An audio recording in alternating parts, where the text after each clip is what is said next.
안녕하세요. 오늘의 사연은 어느 시어머님께서 보내주셨습니다. 며느리 중 한 분이 유독 시댁도 찾지 않고 버릇없이 굴어서 조금 골려주셨다고 하시는데요.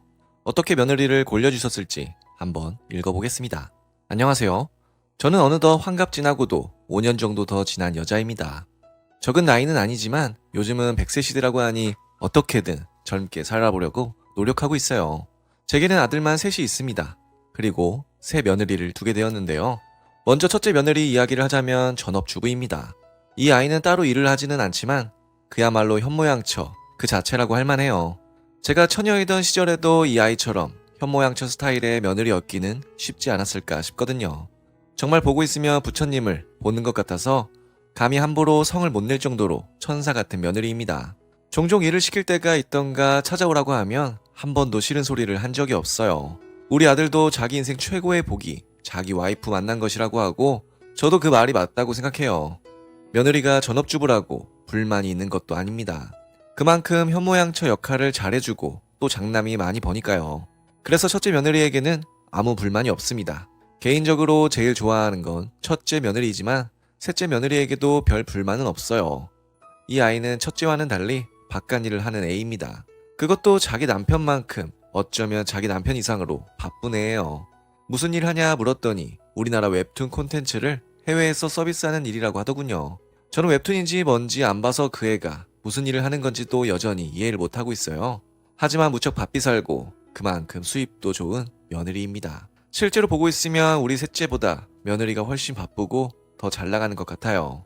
우리 셋째도 원래는 잘 나갔지만 코로나 때문에 한풀 꺾여서 현상 유지에 바쁘거든요. 하지만 며느리는 코로나고 뭐고 상관없이 잘 나가고 또 승진도에서 요즘 더 바쁘게 산다고 합니다. 또 바쁘게 산다고 해서 며느리 도리를 내팽개치는 건 아닙니다. 물론 첫째 며느리만은 못하죠. 이번 제삿날에 어떻게 할 거니? 이렇게 물으면 첫째 며느리는 항상 이렇게 말했습니다. 아유, 당연히 참석해야죠, 어머님. 목소리만 들어도 당연히 해야 할 일을 해야 한다는 투지 싫다는 기색은 전혀 느껴지지 않았습니다. 반면에 셋째 며느리는 2번 중 1번은 이런 반응이 나왔어요. 죄송한데 바빠서 이번에는 좀 참석하기 어려울 것 같습니다. 예의는 바르지만 조금은 귀찮아하는 목소리 같기도 해요. 셋째 며느리에게 섭섭한 적이 한 번도 없었다면 거짓말이겠죠. 하지만 내색하지는 않고 살았습니다.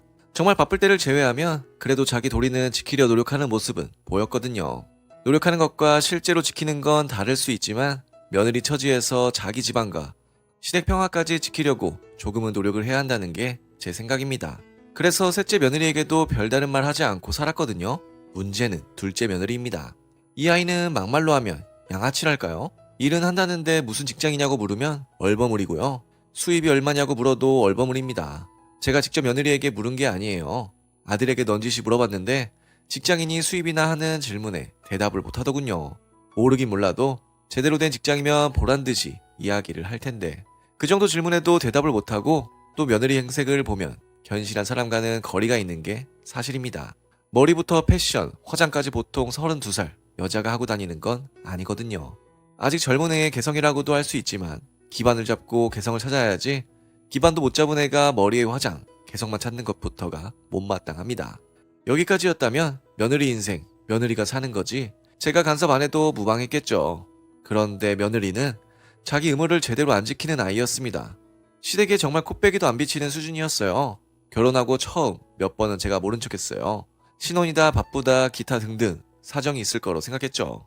근데 다른 애들은 신혼 때일수록 시댁을 더 잘 찾더라고요. 다른 사람 말 들어봐도 그게 맞는 것 같았고요.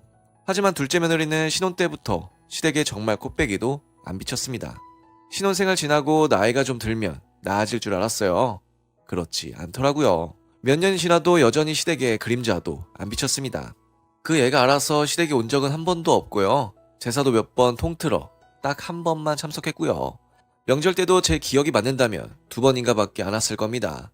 아무리 그래도 이건 너무 심한 건 아닌가요? 우리 남편이야 워낙 호인이라 애들끼리 알아서 살게 놔두라고 하지만 저는 도무지 참지를 못하겠더라고요. 다 같은 며느리라고 해도 시댁에 잘하는 며느리랑 못하는 며느리가 똑같은 대접 받도록 할 수는 없겠다고 생각했습니다. 그래서 저는 술을 썼어요. 애들을 한 명씩 불러보기로 한 거죠. 면풍백 3세트를 마련해두고 애들을 테스트해보기로 했습니다. 일부러 제가 애들 부르면서 넌지시 말했어요. 너한테 할 말이 있다. 웬만하면 시댁에 좀 와다오. 양순한 첫째 며느리는 당연히 이렇게 말했죠. 물론이죠, 어머님. 아직 날씨 추우니 몸 조심하시고요. 셋째 며느리도 제가 각 잡고 말한 탓인지 알겠다고 했어요. 네, 시간 내서 참석해볼게요. 문제의 둘째 며느리 반응은 이랬습니다. 어머 어쩌죠? 제가 그날 중요한 일이 있어서요. 예상대로의 반응이었습니다. 만에 하나라는 걸 기대했지만 역시나 헛된 기대였고요. 혹시나 해서 둘째 아들에게 물어보았습니다. 며느리에게 정말 특별한 사정이 있냐고요? 아닌 것 같더군요.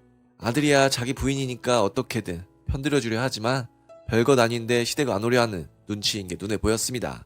그래서 저는 애정대로 행동했어요. 먼저 온 첫째 며느리에게 명품백을 쥐어주었습니다. 이거 받으려무나. 어머나 이게 뭐예요? 네가 정말 고마워서 준비한 선물이다. 잘 써라. 첫째 며느리가 몇 번이나 사양하는 걸 반강제로 쥐어줬습니다.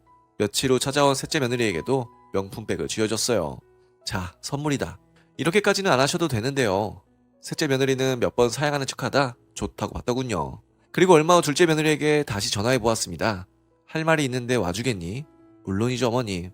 살면서 둘째 며느리한테서 그렇게 밝고 명랑하며 힘찬 목소리를 들어본 적이 없어요. 시댁 이야기만 꺼내면 다 죽어가는 척하던 애인데요. 그게 더 괘씸했지만 어쨌든 불렀습니다. 어찌나 명품백을 기대했으면 약속 시간보다도 일찍 찾아왔더군요. 그렇게 찾아온 애한테 제가 길게 설교를 늘어놓았어요.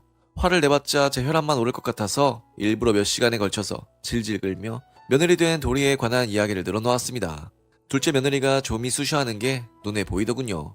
그러다 마침내 귀가 시간이 되었고 저는 걔한테 말했습니다. 잘 알았지? 이제 그만 가보렴. 네? 뭘 그러고 서 있어. 가보지 않고. 한참 쭈뼛거리던 애가 제게 말하더군요. 어머님, 언니랑 동생에게 뭐 주셨다고 하지 않았어요? 가방 말이니? 네. 이를 어쩌니 나도 다른 데서 받은 거거든. 가방 2개 있던 거 먼저 온 애들이 싹 가져가서 지금 남은 게 없는데. 가방이 없다고요? 그래, 그러게 지난번 불렀을 때 바로 오지 그랬니. 그랬으면 가방이 남아있었을 건데. 이런 제 말을 들은 순간 그 애의 표정은 지금까지도 또렷이 생각이 납니다. 제가 시어머니가 아니었다면 정말 한 소리 했을 것 같은 부글거리는 표정이었죠. 하지만 제 앞에서 별말 못하고 그냥 돌아가 버리더군요. 아마 그날에는 자기 남편에게 제 욕을 엄청나게 했을 겁니다. 그리고 예상대로 이후로 제겐 전화 한 통화 안 하고 있어요. 뭐 그거면 되지 않았을까요? 우리 집안에서는 며느리 노릇을 제대로 해야 대접받고 아니면 대접 못 받는다는 사실을 제대로 알려주었으니까요. 자기도 며느리 대접받을 생각이 없다면 할 수 없는 일이죠. 만에 하나 그 애가 반성하면 모른 척 주기로 하고 준비한 명품백은 그냥 제가 쓰기로 했습니다. 제가 쓰기도 아까운 물건을 그런 경우 없는 며느리에게 주기는 너무 아까우니까요. 그렇게 명품백은 제 것이 되었고 그 애랑은 서로 없는 사람 취급하며 살고 있습니다. 하나뿐인 며느리라면 모를까. 그것도 아니니 더는 신경은 안 쓰려고요. 서로를 잘 위해주는 며느리랑 같이 행복하게 살아보려 합니다. 네, 오늘의 사연은 여기까지입니다. 자기 몫을 제대로 못하는 며느리에게 한 방 먹여주셨다는 사연이셨습니다. 그런 일을 겪고도 달라진 게 없다면 말을 잘 알아듣는 며느리와 함께 살아가는 것이 해답인지도 모르겠네요. 그럼 저는 다음 사연으로 돌아올 테니 구독과 좋아요 알람 설정 부탁드려요.